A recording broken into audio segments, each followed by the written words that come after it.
রাজধানীর কাকরাইলে জাতীয় পার্টির কার্যালয়ে আবারও ভাঙচুর এবং অগ্নিকাণ্ডের ঘটনা ঘটেছে। সেখান থেকে বিস্তারিত তথ্য জানাতে যোগ দিচ্ছেন সহকর্মী শিকদার মেহেদী হাসান। মেহেদী, কারা এই ভাঙচুর চালিয়েছেন এবং সেই এলাকার পরিস্থিতি এখন কেমন? জি, আমরা কিন্তু এখন ঠিক কাকরাইলে যে জাতীয় পার্টির অফিস রয়েছে, কেন্দ্রীয় অফিস, সেই অফিসের সামনেই অবস্থান করছি এবং ঠিক এখন থেকে প্রায় 40 থেকে 45 মিনিট আগেই কিন্তু একটি মিছিল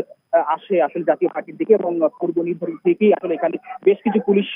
নিরাপত্তা ব্যবস্থাও নিয়েছিল, কিন্তু সেই অবস্থার পরিপ্রেক্ষিতে এখানে দেখা যাচ্ছে যে সেই মিছিলটি এসে পুলিশের যে ব্যারিকেড ছিল সেই ব্যারিকেড ভেঙে কিন্তু তারপরে তারা আসলে ঢুকেছে। এখানে যে জাতীয় পার্টির কার্যালয় আছে সেই কার্যালয়ের দিকে গিয়েছে এবং তারা সেখানে নিচে মসজিদ রয়েছে এবং জাতীয় পার্টির ঠিক পাশে কিন্তু একটি আপনার এখানে লাইব্রেরি রয়েছে, সেই লাইব্রেরিতে তারা আসলে অগ্নিসংযোগ ঘটনা ঘটেছে এবং উপরের দিকে আসলে দোতলার দিকে যদি আমরা একটু তাকাই, যেখানে জাতীয় পার্টির সাইনবোর্ড রয়েছে সেই সাইনবোর্ডেও কিন্তু তারা আসলে অগ্নিসংযোগের ঘটনা ঘটিয়েছেন। এবং পাশাপাশি যদি আমি আপনাদেরকে আরো একটু বলি যে এখানে বেশ কিছু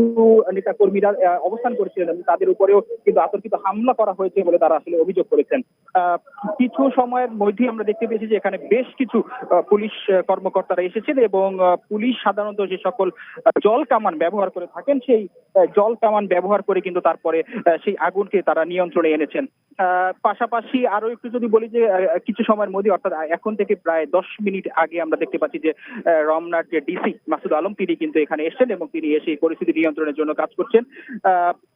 পাশাপাশি এখানে আরো বেশ কিছু জাতীয় পার্টির নেতাকর্মীরা রয়েছেন, তারাও কিন্তু বিভিন্নভাবে অভিযোগ করছেন যে আসলে তাদের উপরে মব সন্ত্রাস আসলে সৃষ্টি করা হচ্ছে। তারা একটি